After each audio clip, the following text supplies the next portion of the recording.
إن الله وملائكته يصلون على النبي يا أيها الذين آمنوا صلوا عليه وسلموا تسليما صلى الله عليه وسلم.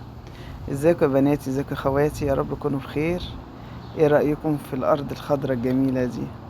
النهاردة هعمل لكم 4 وصفات من النعناع الأخضر البلدي الجميل ده. شايفين جماله؟ شايفينه طالع في الأرض بتاعت الشاليه اللي احنا واخدينه. هنقطف شوية مع بعضينا ونعمل الوصفات. شايفين جمال الخضرة وحلاوتها؟ تبارك الرحمن ما شاء الله، اللهم بارك. تقعدي مع الخضرة دي بتنسي نفسك.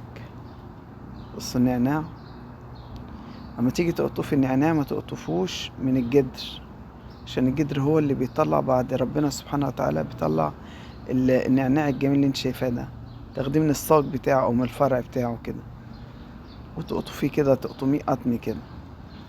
بصوا ما شاء الله. وبتاخدي اللي هي الكبيرة قوي، بتاخدي اللي هي اللي فيها ورقة صفرا علشان ما تعديش بقيت اصحابها.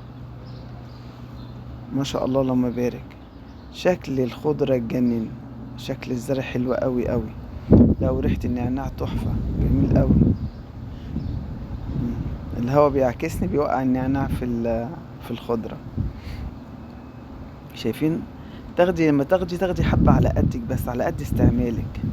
يعني انا هاخد دلوقتي على استعمالي، هوريكي كام وصفة كده، والفكرة 4 وصفات. بصوا انا بشيل هنا الورق الاصفر علشان ما يعديش بقية الورق. بص الورق مش مستحمل الاصفر، بيقع، هتيجي تمسكيه يروح واقع. شايفين؟ لازم تشيليه كده عشان تنضفي الزرعة بتاعتك.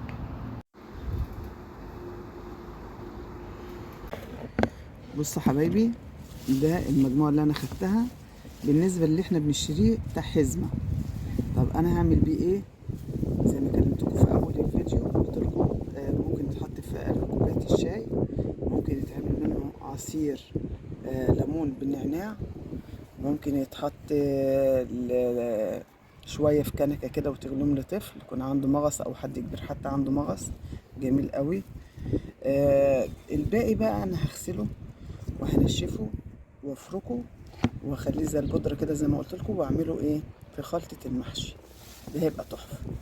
هوريكم دلوقتي بعض حاجات هعملها دلوقتي. يعني دلوقتي هنعمل عصير، تعالوا اوريكم نعمل عصير ازاي. بسم الله. هنغسل النعناع بتاعنا ما شاء الله.